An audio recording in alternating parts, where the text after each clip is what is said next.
I think we lost Akshay. Akshay, your voice is not audible. We lost his connection.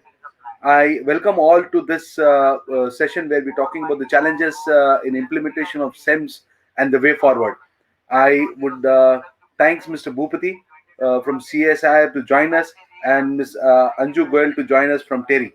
I'll now request Mr. Dr. Bhupati to start the session by his presentation. You can unmute yourself and Yeah, start the session. yeah. Very good morning, Mr. Ashwin Kumar. Thank you very much for the kind invitation and warm invitation. To present myself in this forum of the sixth edition of the SOX Knox 2021 virtual conference. So I will be sharing my presentation as pretty soon.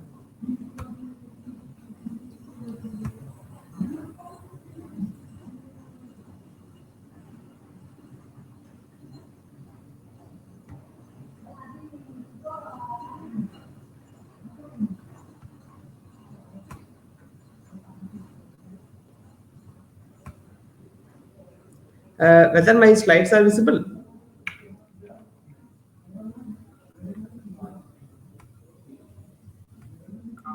Yes, they are visible. Yeah. Thank you. Thank you very much once again. Actually, the suggestion which is given here, it's like challenges in implementation of SIMS and its way forward. Even though actually, as we are like R&D institute here, we deal with like a measurement of ambient air and it's not source opportunity study. So I would like to present the activity what we are doing it in CSR IMT Bhubaneswar. That intellectual aspect are like the same in implementation, which is like mostly like the mitigation strategy which will be used in the intellectual area. Here, the topic which I am going to present here, it's like study of aerosol and its atmospheric test cases over Bhubaneswar. Why it is required a strategic approach to address the various aspects of air pollution for the smart environment. So basically, what we do here in CSR IMT is that we do like ground level measurement with our the facility like the volume sampler to high volume sampler, as well as we have a online system monitoring system for the gases as per the criteria pollutant which is defined by the CPCB. So those things actually I will be sharing here for the today's presentation. Why before going to this like analysis, I would like to give some information about the open audience. Even though the most of them are familiar about the what the importance of the air pollutant which is necessary in time and again we are talking about. There are reason like there are reports which is saying the global ranking of risk factor for the total death from all the cases for all the ages irrespective of sexes. It is see the ranking. The air pollution is coming with the rank of fifth, which is clearly indicating that the air pollution is one of the major contribution to the death rate which is happening in a time and again globally. And if we see specifically to the disease also, starting from cancer to COPD, lower respiratory infection, the air pollution is always contributory into the death rate based on the disease as well. Also, what we see the report which claiming by the WHO, World Health Organization, what it is saying that more than 90% of people who are living in like exceeding the World Health Organization guidelines as per the healthier criteria, and there are 50% of people who are living not even a very stringent level of air pollutant criteria. And this is again one more picture of like global scenario where the how the air pollution is with the death rate with the continent to continent, where we can see the China and India are always like a higher number of death rate which is happening globally as per the WHO guideline. Also, if we see the very specifically to the death rate with respect to the child, we can see like there are reports saying 1.7 million childs are also are dying based on the WHO report. And there is another report which is saying that we have the decrease in life expectancy in India down by the 2.6 years due to the air pollution. So these are all like clearly indicating saying that air pollution is actually alarming situation for everyone to have a safe or breathing in a safe air. Also, it is not only saying like the health aspect. There are some other area or zone which is also having like worsening part because of the air pollution, which is like, as we pointed out, the health. There is another one is like climate, where we can see there is a drastic change in the accelerated Arctic warming. We can see, like, day-to-day news as are coming, the climate change effect, higher temperature. In the Canada, in recent time in Canada. So these are like indicator of the climate change because of the, like, anthropogenic activity or emission which is happening after the industrial era. And there are reports as claiming that water is also being the rainfall pattern which is affecting, which definitely going to change in agricultural activity as well as the drinking water which is maybe required for the urban area. So those things also are affected because of the climate change issue. And when it is coming to energy, as we see, there are some hazy or dusty kind of weather visibility we can witness during in the winter season in most of the part of the area, which does going to reduce the solar yield. As we are going for like energy, alternative energy sources, so solar is coming to be one of the, like, first option in the coming years. Just as we say, like, the coal, because of the coal burning, we are having so much of like emission which is happening. So we are thinking for the alternative. There again, this pollutant is actually right now it is giving some impact on that one. And as well, there is a, like, reduction of crop yield because of the air pollution, as there are report which I'm also going to share in one of our campaign study which we performed. And in general, what is like air pollution is like toxic substances which is present in either in solid, liquid, or gas phase, which are like breathing, which is going to affect that atmospheric balance for the climate as well as the ecosystem as a whole. But when I'm saying the air pollution, it may be in both the cases, natural as well as anthropogenic. And general imagine that, no, as for the common people, they always believe that it's always like anthropogenic activity. Anthropogenic, which I can say like industrial to combustion and vehicular as well as the mining activity which is happening. Why I'm saying mining is actually Odisha is well known for its belt for the mining activity, because the Odisha is rich in minerals for the iron as well as the aluminium. So the mining activity, which is actually major contributor to the pollution here in particularly this region, like Chhattisgarh and Odisha region. And there are other reasons as well. The natural sources, those are like a forest fire, volcano, pollen, and dust storms. So, and we know that after the Clean Air Act in 1971, there are some set of air pollutants. They're defined as a criteria pollutant. Like now, 6 criteria pollutants are particulate matter, carbon monoxide, nitrogen dioxide. NOx and SOx, as well as the ground level ozone. We are taking it here. So these are like say, criteria pollution which is defined by the act after the act. As now we are sitting here now for last 2 days. The NOx and SOx conference, which is like among the 6 criteria pollutant only. So these criteria actually, why it has set, these are like serves as an indicator to know, the quality of the air, for the regulation purpose as well as to control or mitigate for the environmental and health aspect. These are actually like what are the criteria pollutant. As IMT, what we are always interested with particulate matter measurement, and how it is like important because of the total air quality index calculation. The PME stands for the first 2 parameters when we say like measuring the quality of the air. So we do like measuring this particulate matter and gravimetric measurement, and we do, there is a reason for that, to know the human health effect or climate change which is happening, as well as there are some dearth of information still happening. So that's the reason also it is required or important to continue this long-term measurement of the particulate matter, and it's doing this chemical composition. The chemical composition analysis is very required to know the what are the components are present, which will tell us what are the sources contributing to this particulate matter emitted in the to the ambient air. And why Odisha, particularly the Bhubaneswar, will be interesting station, which is located in the eastern coastal belt, which is like and the downwind of the Indo-Gangetic plain, where the pollutant whatever we are seeing it from the all the way from Pakistan, Punjab to which will reach to Bay of Bengal, up through the gateway of Odisha. So this state is always considered to be very important in terms of database as well as to have the modeling for the climate change, etc. So that is the reason actually the Odisha or Bhubaneswar is always like a important station with respect to the air pollution or particulate matter measurement. So here we do like continuously with the campaign mode or regular daily activities. I mean weekly basis we do measuring the PM10, PM2, 2.5 particulate matter. So that's what I think we are going to present here. I mean we'll be going to see the database, and this is actually one of the I mean our campus here. You can see that it is very clear in a particular day in the during the one of the post Diwali season. You can see there is a like haziness of visibility, which is because of the air pollutant.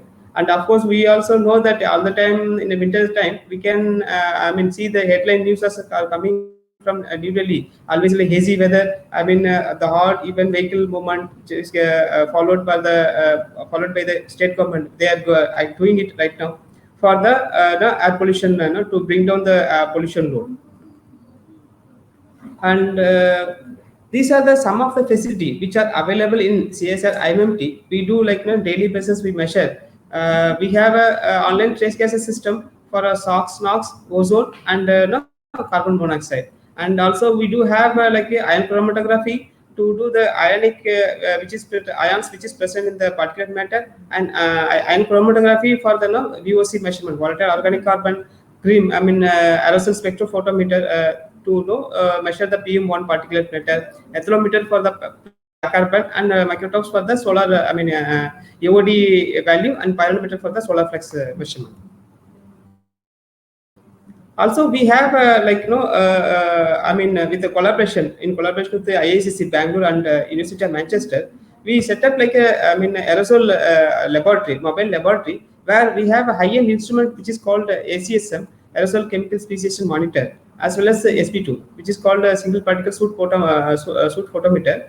I mean these two are like high-end instrument which can measure like in an online series as a measurement, where we can see like real time of chemical species like chloride, sulfate, nitrate, as well as organic fraction by the ACSM.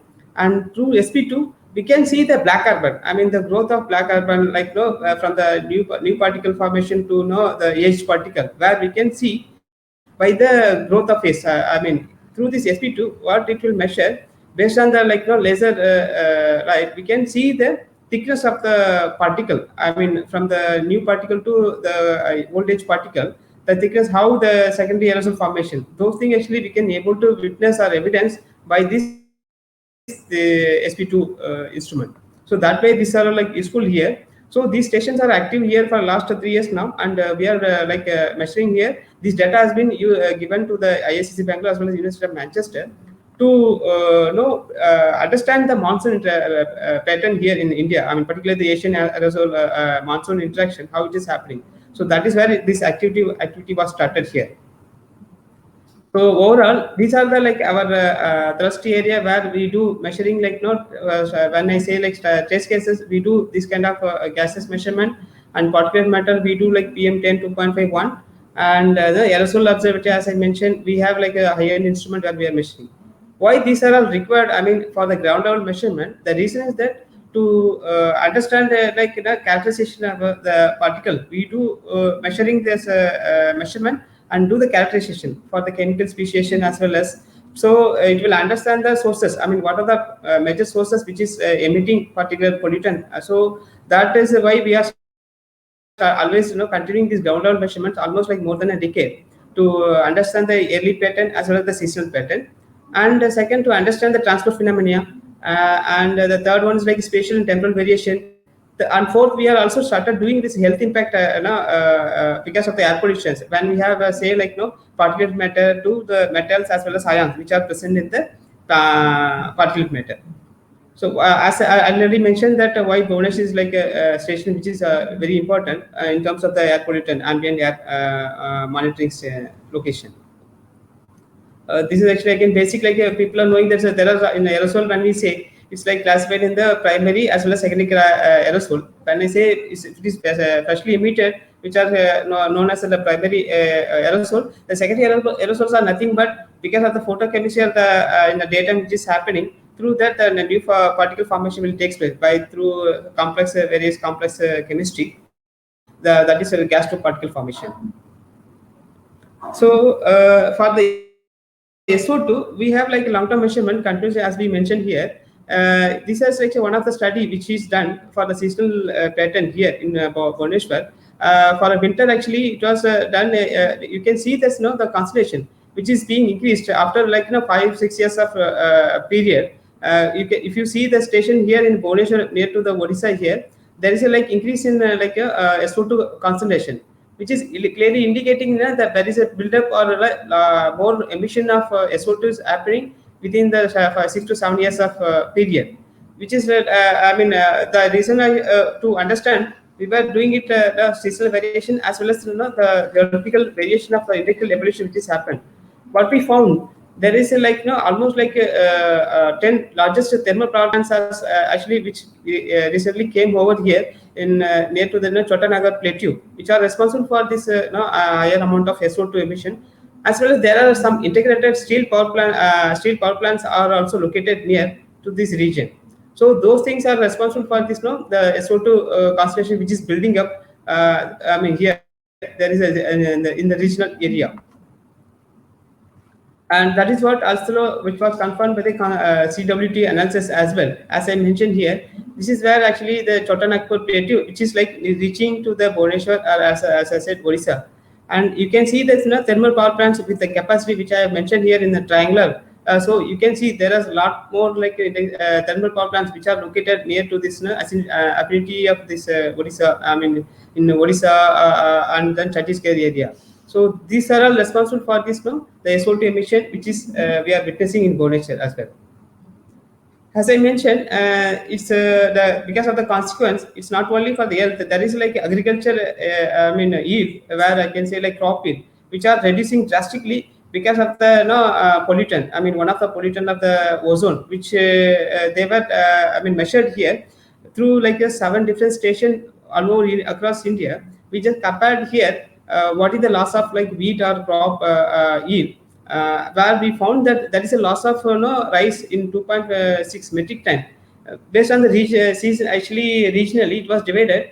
So north, east, west, and south in all the region where we found that. So there is a drastic reduction in that yield of rice as well as the wheat for a particular year. So these studies are still indicating that there is a severe consequence of the agricultural growth as well as yield because of the air pollutant. And this is what the source apportionment study which I mentioned, the chemical speciation, what we do here in IMMT. So ultimately what we do here, we do like a low volume sampler, PM 2.5, and we did it with that low volume sampler, and we do detailed chemical analysis through the ion chromatography as well as the ICP-OES for the trace metal analysis. So based on this analysis, what we found that by the mass process study, so what we are seeing it, there is a like contribution is almost like all the like portions are contributing over to the mass of the PM 2.5, starting from the organic matter and then elemental carbon. The trace elements actually what we found, it is almost like 5.56 to almost less than 10%, and CSAR sources. So majorly what we see that through the pie chart of the individual factor analysis through the PMS analysis, we found that the traffic of fossil fuel are the dominant for the PM mass emission, which stands almost like 32.2%. And next is coming to the industrial emission, which is almost like 25.8%. And then third is like stands of combustion through combustion, and then crustal. So what we are witnessing, the almost like all of these four factors are equally contributing for the particulate matter load in Bhubaneswar. And this is actually the seasonal variation where we were testing it different trace metals which are present in the particulate matter through the ICP-OES analysis. As I mentioned there, this is actually based on the PM10 mass flow. So in the PM it is like seasonally where we are seeing it. Winter is always high with like 138 microgram per metric cube, and followed by the post monsoon, pre-monsoon, and winter. This is actually our seasonal variation of the particulate matter load here. In terms of the trace metal percentage with respect to the mass of PM10, which is you can see like these are the percentage of like trace metal which we can see. So it's closely like maximum of less than 15% of trace metal we can see all the season. So the purpose of doing it is, metals in the particulate matter to understand the health risk. Risk in the because of the heavy metals which are present here. So we do like a lot of potential health risk assessment study. So what we found based on the study through the three different mode of like contact when you are like exposed to this such polluted air. So how it will be affecting for the adult as well as children, how it will be based on the three different contact mode. If I say like injection, how it will be inhalation and dermal. So you can see that it's obvious that if we have injection, definitely there will be a more of like health risk because of the directly meeting to the bloodstream. But what we found that alarmingly that always we know that children are more vulnerable. So children actually found to be the more vulnerable when it is saying the potential health risk assessment from the health risk study which we performed here. And coming to this now, the carcinogenic risk assessment. For the cancer risk here. For that, we have some trace metals actually, particularly the chromium, nickel, lead, and then arsenic. These are like found to be like always like responsible for the cancer risk assessment study, where we found that based on the inhalation unit risk assessment, we found that this arsenic actually found to be increasing time and again for the Bhubaneswar station, which is indicating that the mining activity which is in this zone, which are like emitting through the like mining processing or excavation, which is like emitted through the ambient air, which is remain in the ambient. Thus, actually, which is indicating by seeing the arsenic concentration. The as I said again, the excess cancer study. This is done for the PM 2.5 mass, where we can see based on the inhalation unit risk factor. Actually, these factors are already done by the US EPA. Based on the data, we were calculating it for the Indian, for population, based on the age factor as well as the breathing rate. So what we are observing again, the excess cancer risk also it is increasing for the zone here in Bhubaneswar station as we found. Particularly this arsenic is actually found to be like increasing year by year, which is indicating even though it is there is a risk is here, but still within the permissible for the healthy breathing here. That's what we found. And in terms of to understand, as we are seeing it like particulate matter, by seeing it always we believe that this is like only a particulate matter, there is like a single dust particle. But when we have like SEM and EDAX analysis, like physical form, physical identification through the SEM and EDAX analysis, what we found this dust or particle, what we are seeing, they are not chemically the same. If you can see like the shape and the look appearance, it is quite different. The particles which we are seeing it. So this is all indicating like there are some metals or other organic portions. These are like a combustion through the combustion emission, where we can see a very smooth particles which is emitted. This has nothing but then the black carbon. This and then the G1, which is I am saying it. This is a particle which is like a from aluminum. Aluminum silicate particle. Over that there is some small dot particle you can see. These are all indicating the secondary aerosol formation over the particle, which is like nothing but the aged particle aerosol which we are witnessed here. Also, in last year, after this pandemic, we found that because of the lockdown impletion, there is a like a drastic reduction in pollution. That's what we are all reading it during the lockdown scenario. People were reporting here. The same thing actually we also wanted to perform study here. We conducted the same experiment. We continued here during the lockdown period, and these data are compared with the previous year or less pre-lockdown period. The useful of these data will be, we can able to understand. These are like this may serve as a baseline data. Hello.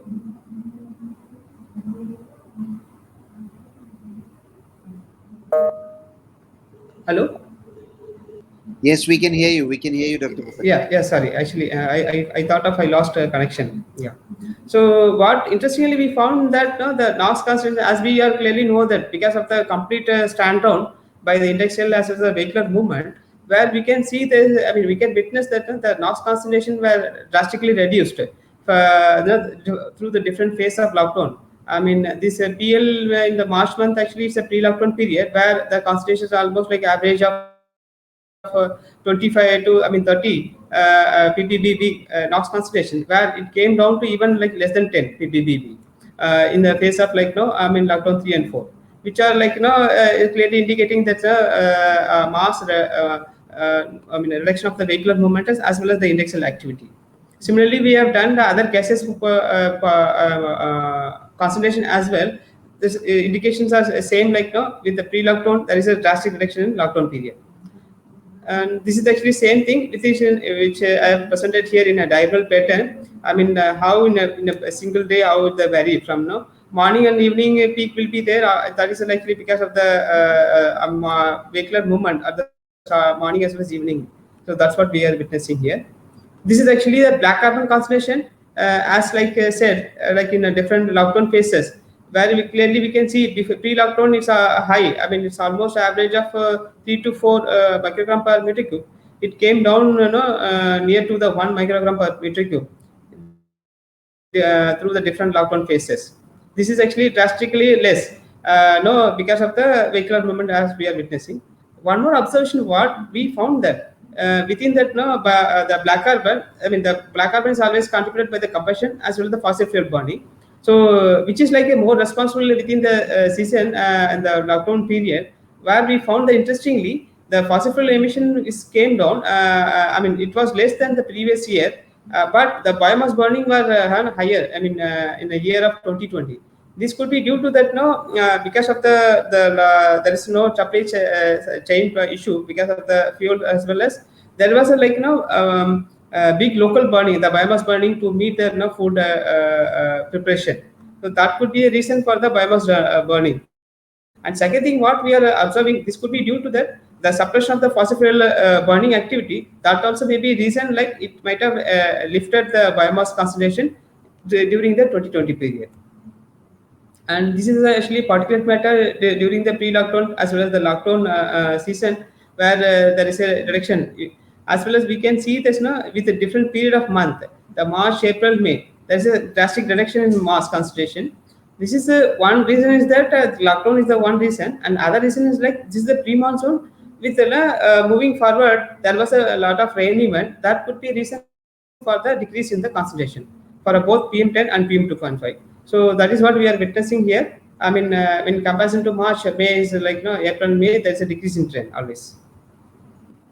So overall observation during the lockdown observation, where we found that there was a reduction of almost 67% of NOx, and black carbon it was a 47% reduction. And when I am saying carbon monoxide, it was 14% less than the previous year of lockdown period. However, there was an enhancement in ozone concentration with almost 3%. This was actually there is a photochemistry reaction, as well as there is a build-up in ozone concentration because of the daytime photochemistry, because of the clear sky day, as well as there was no vehicle movement, so there is no chance of NOx as well as indexial activity. So there is no NOx for the titration effect for the consumption of ozone. So that was the major reason there is an slight increase in ozone concentration in this lockdown period. If I say for the PM10, there was a reduction of almost 33%, and PM2.5 it was 38%. As a socially responsible, one more thing we have done, we have performed during this lockdown period. That is actually face mask filtration efficiency. This is not related to this ambient air monitoring. I just wanted to share this information to the audience so that it will be useful for this current situation. So that's what I have included these slides here, maybe 2 slides here. So what we have performed here is that to understand the face mask filtration efficiency. There are people always wanted or curious to know which face shield mask is actually good for this pandemic, for the COVID situation. So what we have done a study, not related with the virus, but we know the size of the virus, right? There is a report. Based on the report, what we found, the virus is actually found to be in the range of 0.3 or 0.5 micron in size. So what we thought of if we able to see the filtration, whether that filtration is happening particularly to the size of 0.3 or 0.5 micron, so we can claim that the virus, we cannot, we may avoid the infection rate. So that was the objective. So what we done, we have taken in a locally available face mask, which is available for Indian scenario in Odisha. We have collected there. Those things actually I have given here the photo snapshot of this mask which we have taken. saying from surgical mask to N95, KN95, and 6 layer of cotton layer with a 2 layer, and a t-shirt fabric, and then heavy knitted cotton. So these are like few of the face masks we have considered. This is the setup actually, left side which you see. This is the setup actually. We wanted to mimic the breathing, actual mimicking. So what we done, it may not be very clear here. And the next, from this flow chart, I think you can understand. So what we have done it here, this is the chamber actually, our experimental chamber, where we kept it our head mannequin with how we wear the face mask. Similarly, we make this provision of wearing this face mask here, and we made a fan to mix it the chamber here, so that we'll have a uniform air, concentration of the aerosol. So that is what we prepared here. So to prepare the particle here, for the different size of particle, we use a particle generator, and through that, pass through the silica gel to remove moisture, and then it was pumped into the chamber where the particles will be there, starting from 0.1 micron to 10 micron of sizes. And to know the size of the fraction as well as concentration of the particles, we kept one particle counter at the upstream portion, in the chamber, and then it was sucked with through the nose by the tubing, and put it in the downstream aerosol chamber. Again, we kept here one more particle counter to record or monitor here what is the concentration of the aerosol concentration after the specimen, filtration. So this is what the vacuum pump to make the actual breathing rate. From the literature review, we found that normal breathing rate for adult is like 7 to 8 liters. The same liter capacity we kept it here. So to mimic scientifically, we generated the particles. Actually, we measured the size as well as the different size fraction, and we found this what is the downstream aerosol mass as well as the size fraction. So this is what the study which says that which is like based as well as effective. As we all know, everyone says that, claiming that the N95 stands very first one with almost like 95% of filtration efficiency. For the size fraction, you can see the 0.3 fraction here. So this actually we have made it like size been for 0.3 to 10 micron size. So the N95 mask as well as the N95 with the mask without the ball. There are two type of ball I think you can witness. N95 with ball as well as without ball. So the N95 stands actually always the first, and then the K95, 95 mask actually coming to the next with the filtration efficiency, and surgical mask is actually coming with the fourth category where it is giving very good filtration. So this study actually we performed just to have awareness about which kind of mask maybe we can wear for the better protection during this pandemic situation. So in conclusion, these are the future study which we are expecting to do it. The emission inventory model, as I mentioned, still at present we are doing only the ground level measurement. So a lot more like modeling aspect need to be done, as well as the health impact aspect. So for the health impact as a study, we just started associated with AIIMS Bhubaneswar to have what are the health consequences based on the daily passenger visit. We'll correlate with the ambient air data, so that we can have clear information about what are the increase in the health issues because of the long-term breathing. People are staying here, so that will help us to understand, as well as which are the specific metals, as I mentioned, are responsible for these health issues. And to establish the further fundamental breakthrough, we are also doing radiolysis in species, and we are doing the bioaerosol measurement as well, the microbiome in this atmosphere. So we started doing it bioaerosols also in this area. Bacteria and the fungus which are present in the ambient air. Thank you.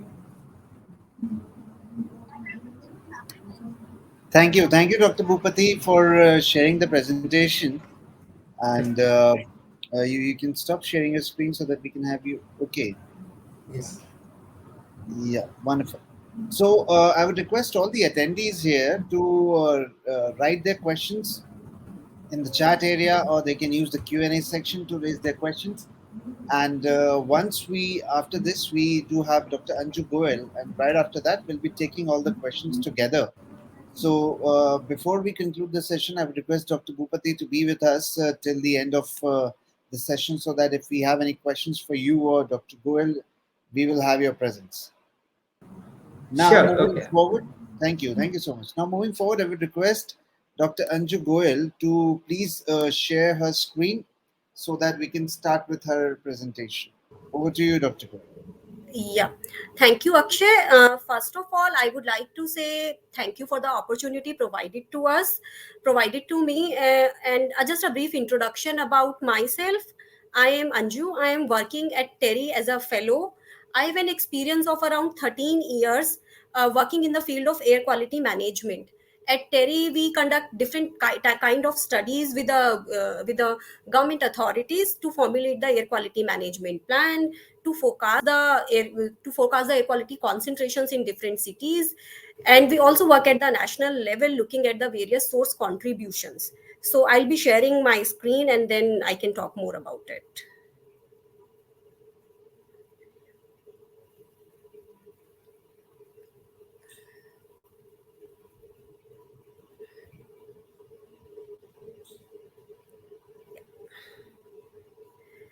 So Akshay, can you please confirm, is my screen visible? Absolutely visible. Please go ahead. Okay, yeah, thanks. So, as Dr. Bhupati has explained you about the impact of SOx and NOx, and the concentrations of SOx and NOx and various components of the particulate matter in the Bhubaneswar city, and he has so rightly explained about the filtration capacity of the various masks. So I must say that that was a very good presentation. So my work is in continuation to that work, and today I'll be explaining you, like, when you talk about contributions, so from a policy maker's perspective, from a general public perspective, one needs to know, like, what is the source contributions of the different pollutants, and how important it is, why are we focusing on these pollutants. As Dr. Bhupati has also explained, like SOx and the NOx, they are also one of the criteria. They come under the list of the criteria pollutant. So in India, we all know we have a Ministry of Environment, Forest and Climate Change and Central Pollution Control Board as a nodal agency for managing air quality in India and its cities. And they have categorized SOx and NOx as two of the criteria pollutant under a list of the 8 criteria pollutants. And by the criteria pollutants, what we mean actually is it is important to do a regular monitoring of these pollutants and to formulate policies to ensure the proper compliance for the concentration of these pollutants to be within the national ambient air quality standards.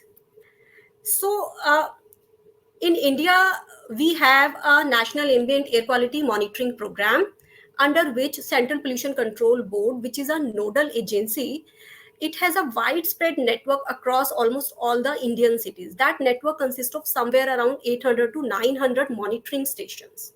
So I have checked out the data from their stations and tried to have a look, like, how does the Indian cities perform in terms of the PM10 concentrations. Here, the blue bar, basically the blue sleeping line, represents the standard, the annual average air quality standard. So in India, we have an annual average air quality standard of 60 microgram per meter cube. And as you can look at the graph, so on the x-axis, it basically shows the cities, and on the y-axis, it shows the annual average concentration for those cities as monitored by the Central Pollution Control Board. So if I try to compare this data and try to correlate it, so what we found that almost like 70 to 80% of the Indian cities, they violate the standard of PM10. And that was as per the data of 2015, and I'm sure this number has increased for the recent data set.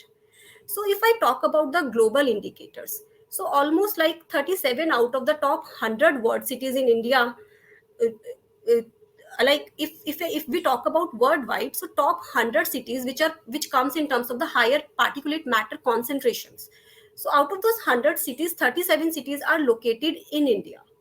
And if I talk about PM 2.5, so in case of PM 2.5, the top, if I will take the list of a top 20 world cities which are polluted in terms of the particulate matter 2.5, so the 14 cities are situated in India. So I'm just trying to explain this, like, what do we mean by PM10 and PM 2.5. I'm sure, like, everyone must be well aware that basically the subscript here, the 10 and the 2.5 here, it represents the aerodynamic size of the particles. So when we talk PM10, PM2.5, this is basically the particle of the size less than or equal to the 10 micrometer. When I say PM2.5, so it basically represents particulate matter of the size 2.5 micrometer or less. And the smaller the size of the particle, the problematic it is for us, because the smaller the size, it can penetrate deeper into our lungs, into our respiratory system, and can cause a greater harm to us. Plus, the problem with the smaller particles is that they have a greater surface area. So particulate matter is just a particulate matter. And why it creates a problem for us? Because it provides a surface on which the different type of the chemicals get absorbed. So once the surface area of these particulate matter, the smaller, the finer fraction of the particulate matter would be higher. So the chemicals that we are inhaling, or which are going into our lungs, into the deepest part of our lungs, increases the chemical concentration, and that creates a problem for us. So if I look at the spatial trend of the particulate matter concentration, so the particulate matter concentration, as we can see, it is dominant, especially in the Indo-Gangetic plain and the western part of the country. So these are the area at the national level we can talk about where we can see a higher level of the particulate matter concentrations. So if I have a look at the NOx data, so again I try to analyze the NOx data in the same way as I did for the PM10. And what I saw is like almost 8% of the cities, they violate the standard for the NOx in Indian cities. So when we talk about NOx, SOx, so they might not be the pollutant of concern at the moment, but these we call as an emerging pollutants. Plus, like they are pollutant themselves also, and indirectly they contribute to the particulate matter concentrations also, which is one of the major pollutant or a pollutant of concern, especially for the Indian conditions. So if I talk about emissions, concentrations, and their related impacts, so this chart briefly explains those relationships. So when I talk about CO2 emissions, so the CO2 emissions directly impacts climatic conditions. We already all of us very well know about this. When we talk about NOx, as Dr. Bhupati has also explained, NOx is one of the precursor of ozone. Ozone, when we talk about stratospheric ozone, so the ozone in the upper part of our atmosphere, so that is a good ozone because it protects us from the UV, from the sunlight. When we talk about ground level ozone, so ozone becomes a pollutant because what it does, it blocks the stomata on the leaves of the plant, which ultimately reduces the agricultural productivity of the plant.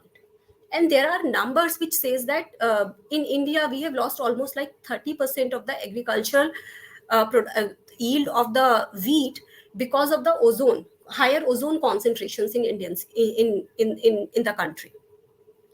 Again, NOx has an impact on health. Ozone also has an impact on health, if you will see. Further, NOx contributes to the particulate matter formation as well through a secondary route. So always when we talk about in terms of the air pollution, there are the two types of pollutants, primary pollutants and the secondary pollutants. Primary pollutants are the pollutants which are released directly from the sources.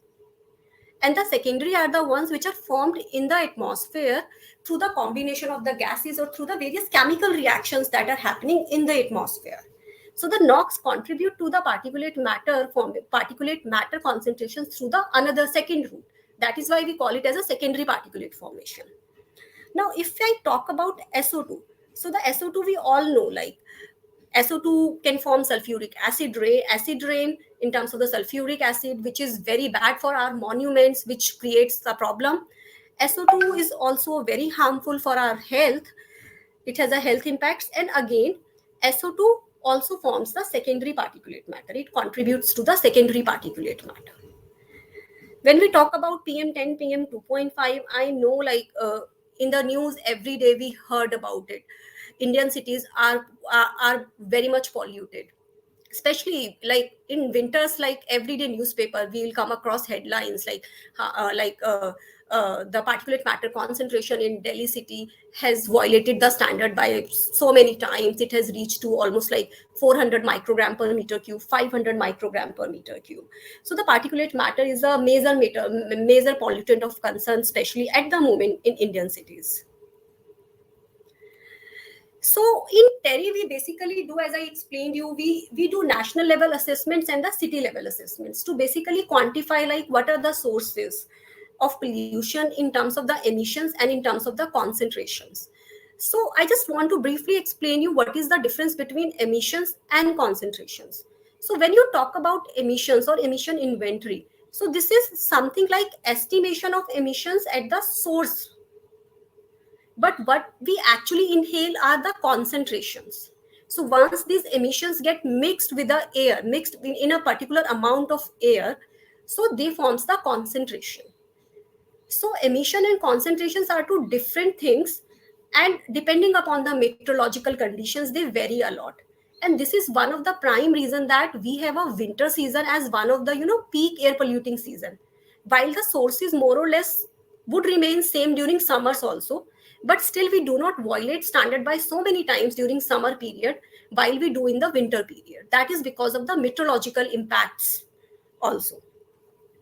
So if we look at the national level estimates, so here the graph shows the emission estimations for PM 2.5, NOx and SO2. So at national level, the PM 2.5 overall emissions lies somewhere around 11,000 kilotons per year, while the similar estimates for NOx are around 8,000 kilotons per year, and for SO2 is somewhere around 9,000 kilotons per year. If I will look at the source contributions in emissions, so the second graph represents basically the percentage contribution in terms of the sources. So if you will see in PM 2.5, so the major contributor is our residential emissions. Residential biomass fuel burning constitute to the major part of the particulate matter. The another second major part is the industry, and then comes our power, transport, and the other sources. But if I will talk about NOx emissions, so the NOx emissions are predominant by the three sectors, which are basically power, industry, and transport sector. And in SO2 emissions, most of the emissions are contributed by industry and the power sector alone. So, when we have to make a policies for control of particulate matter, so we cannot just focus entirely on the first bar of the graph. We need to give a due consideration to the other two bars of the graph.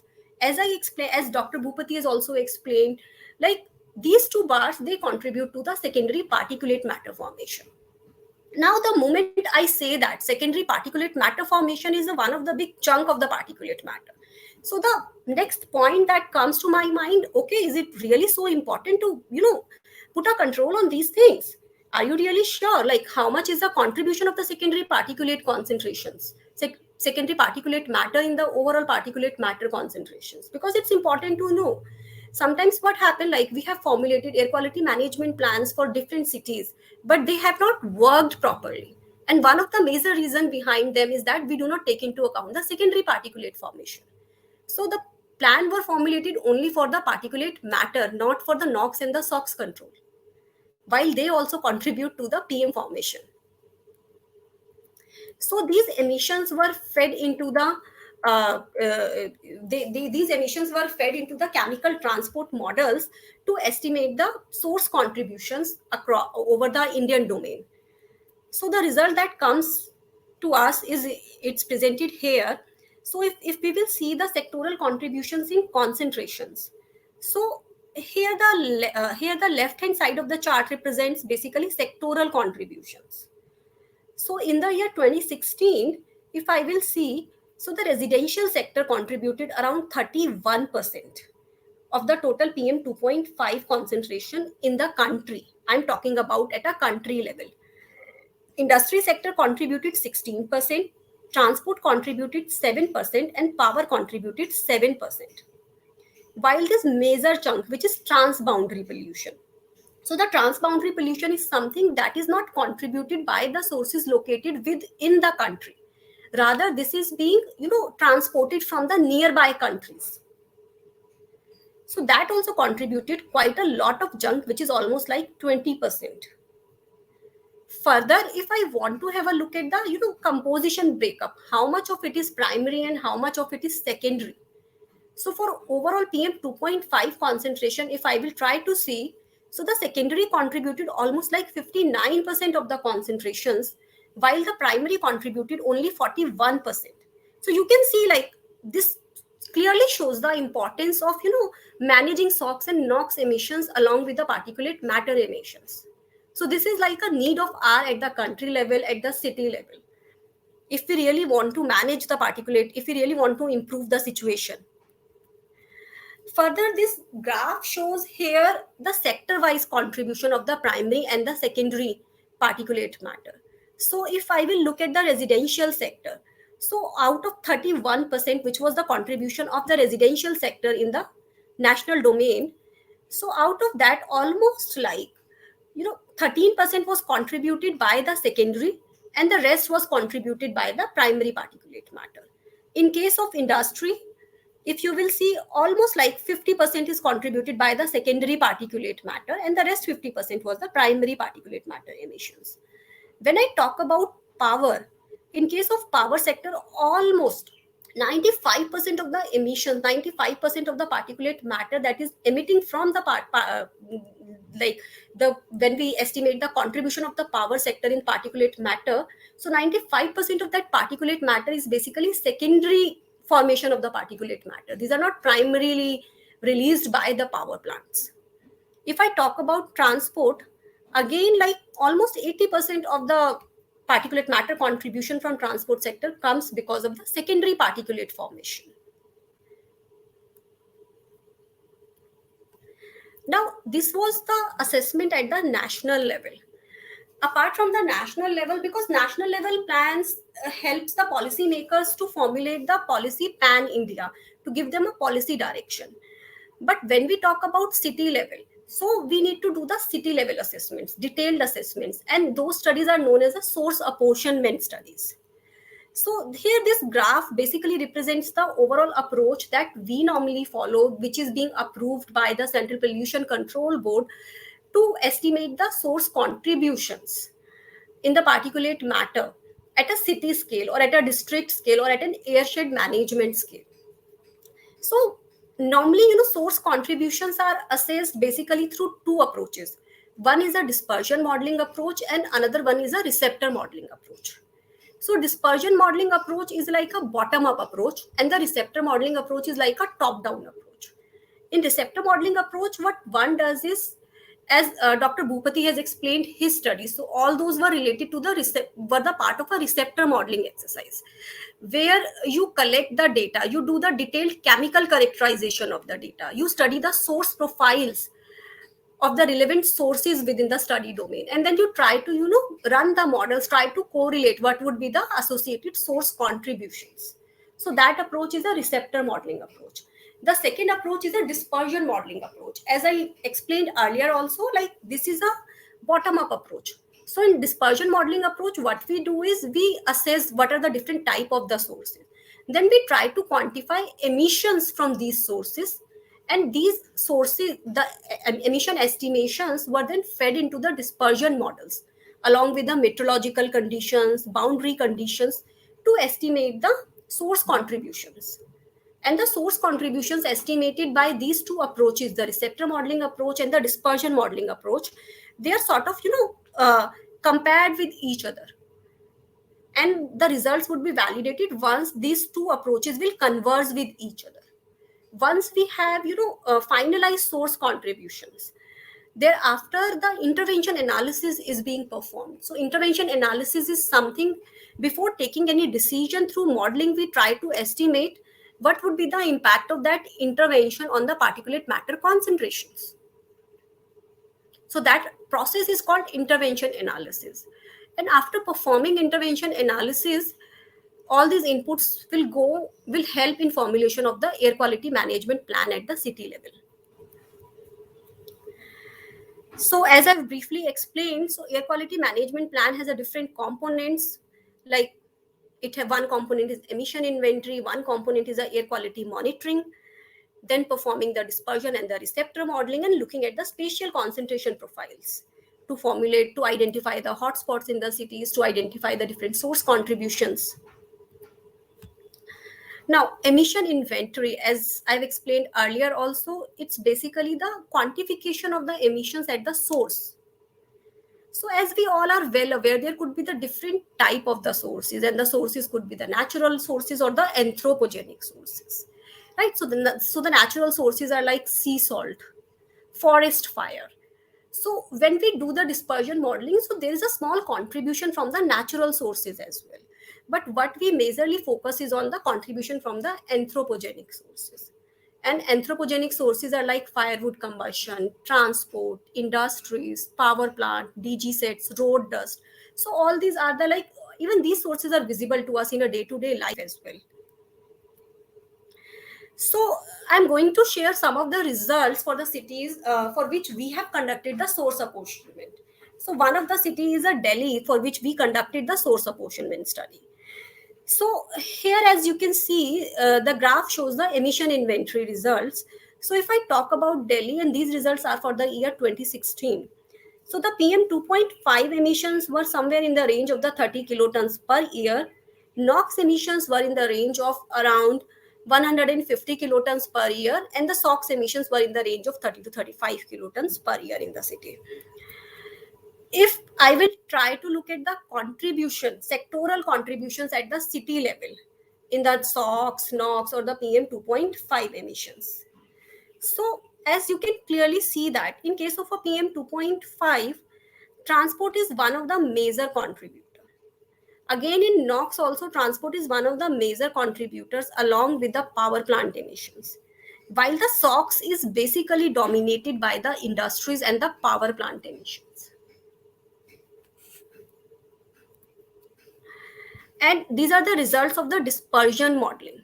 So what we did here is we took the inventory of the Delhi city also and the outside domain, which is basically Delhi NCR domain. So we did the modeling for the entire domain and tried to look at the contributions.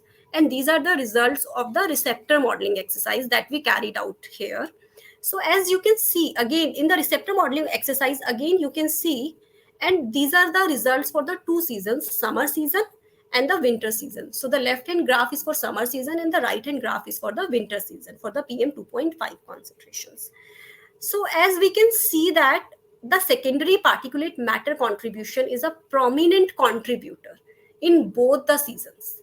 In summer, it contributed somewhere around 17%, while in winters, it contributed somewhere around 25% of the particulate matter.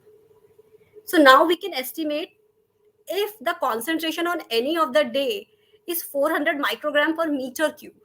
So almost 100 microgram per meter cube is formed because of the secondary particulate formation, for which we need to put a control on the SOx and NOx emissions.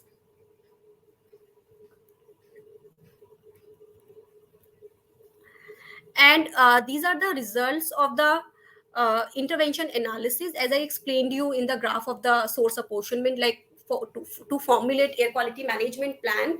First, we try to quantify the impact of the different interventions in terms of the concentration reduction. I apologize for little blurred figure. I'll try my best to explain this. So here on the x-axis, it basically represents the different strategies that we consider to examine to assess the impact in the industrial sector. So this graph is basically for the industrial sector, right? So the first strategy was a fuel switch in industries. For example, like one of the common strategy that comes to my mind is, why don't we shift from coal to the gas-based industries? So this strategy has tried to try to assess the impact of that strategy on Delhi's air quality, Delhi's PM 2.5 air quality. The second one was a continuous emission monitoring in industry. So what would be the impact of that particular strategy if we talk about emission monitoring of SOx, NOx? Then the strict PM standards if we implement.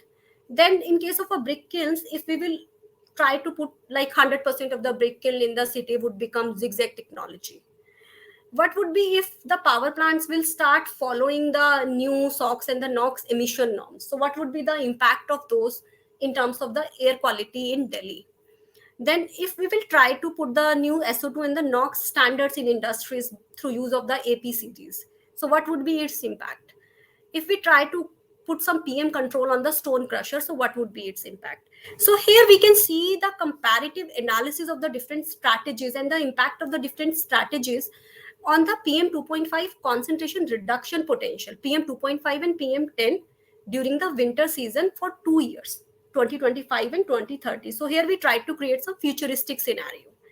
So from the graph, one can easily assess that the major impact that came out in terms of the concentration reduction was because of the fuel switch in industries. Because definitely when you move to the cleaner fuel, so that cut down a lot of emissions ultimately. Again, one of the most promising technology that we could find was a continuous emission monitoring in industries. That can give us a gain almost like reduction of the 11% of PM10 particulate matter concentration during winter season. So we always talk about winter is a peak pollution season. So we try to reduce the exposure and the concentration during the worst case scenario. Similarly, strict PM standard in industries was also quite good. They were also providing somewhere around 12% of the reduction in the peak winter PM10 concentrations. While the controls, power plant controls in terms of the SOx and the NOx, the impact was limited to 3% or 4%, and the major reason was like in Delhi especially, most of the plants are the gas based, and these emissions and these contributions was coming from the power plants situated in the nearby regions, in the neighboring power plants. Then again, SO2 and the NOx standards were having the little impact, like around 2 to 3%. So these were our assessments for the Delhi in terms of the comparison of the different control strategies in industrial sector. Now, the second that I wanted to share with you was Surat. So we have recently conducted a similar source apportionment study for Surat also. So again, here the graph shows the inventory for Surat. And in case of Surat, the PM 2.5 emissions were somewhere around 15 kilotons. The SO2 was somewhere around 5 kilotons per year. And the NOx emissions were the greatest, because we all know that the Surat is an industrial city. And they were around somewhere around 38 kilotons per year. Now, if I try to look at the contribution of the different sources in the PM 2.5, SOx and the NOx emissions in Surat city. So in case of PM 2.5, again, industry was a major sector that was contributing to the PM 2.5 emissions, followed by transport and road dust emissions. While SO2 was dominated majorly by the industry and the residential sector. And the NOx was dominated majorly by the transport sector and the industry sector. And these are the results of the source apportionment study for Surat. So as we can see, it shows the result for PM10 and PM 2.5 for 2 seasons, summer and winter season. So again, the point here which I wanted to emphasize is, if you will look at the secondary particulate matter formation, so that is also one of the big chunk of a contributor here as well. So it's not like that it is contributing only in one city. So no doubt the situation varies from city to city, but the problems more or less would remain same. So it clearly tried to put an emphasis that we don't need to only focus on the primary control for the particulate matters. We need to look at the controls for controlling the secondary particulate matter formation also, if we truly want to achieve our national ambient air quality standards. So again, like similar sort of intervention analysis we conducted here also. And here we tried to assess 3 strategies for the industry sector. So one was the enforcement of the gaseous standards, which is basically like SOx and the NOx standards in industries. Solid to liquid gas fuel conversion, if we do, what will happen? And then brick kiln, all the brick kiln will be converted to the zigzag technology. So enforcement of the gaseous standards by putting air pollution control devices, by doing continuous emission monitoring, by motivating the industries to basically follow those standards. So was one of the most promising intervention or the control strategy, I would say, which was resulting in almost like 6.5 to 7% reduction in the PM 2.5 concentration and PM10 concentration during the year 2030. Similarly, solid and liquid to gas fuel conversion was also came out to be, as expected, one of the most promising technology or the control strategy. So in case of Delhi, we also conducted the cost effectiveness analysis. So the cost effectiveness analysis basically represents the cost of implementation per unit of the PM 2.5 reduction. So if I will try to think from a policy maker's perspective, to prioritize different set of the interventions in the air quality management plan, I need to look at the what would be the cost of implementation with respect to the benefits I am getting out of those interventions. So here, you can see like the strategies which are lying on the y-axis in this reason, they are the most promising one in terms of the cost effectiveness, right? And the strategies on the right hand side, they give us like a good PM 2.5 reduction, but are very heavy on the pocket of the policy makers in terms of the implementation. And again, the strategies which are lying on the left hand side are sort of a like no regret measures. So if you will see, if we will put this industrial EN basically says that the control like implementation of the gaseous standards in industries came out to be one of the most promising technology, which is lying on the y-axis, which clearly shows that the cost of implementation of those standards would be minimal as compared to the other technologies, and the PM 2.5 reductions that we will get in the near future will be huge by this technology. So at last, I just want to say that if we really want to control particulate matter, we need to start thinking about the other pollutant as well, because particulate matter is not like only one pollutant. It is like its component are being contributed by the other pollutants as well. So we need to look at the multi-pollutant approach. We need to try to focus on the sectors emitting multiple pollutants and try to control all those pollutants, not only the primary particulate matter, if we truly want to achieve our national ambient air quality standards. Yeah, thank you.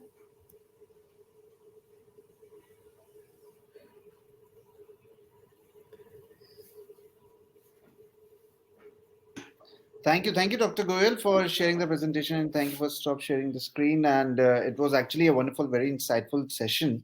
Now I would request Dr. Bhupati also to turn on his video. Requesting all the delegates to please raise hands or write your questions so that we can ask to our dignitaries, our esteemed speakers here. Dr. Bhupati, we cannot see you. Yes, actually, I have switched on my video, but I don't know, I'm not visible. Not a problem. Not a problem. Yeah, Can be a I network think there's issue. a problem with Absolutely my fine. mic. Okay. Absolutely fine. No problem.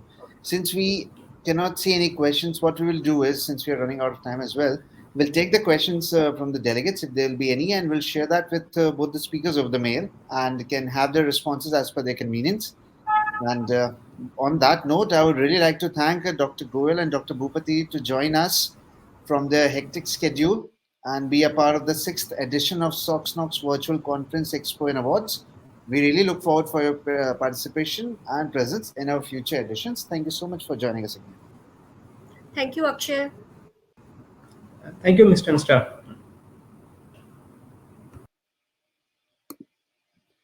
On that note, we are close to taking a lunch break.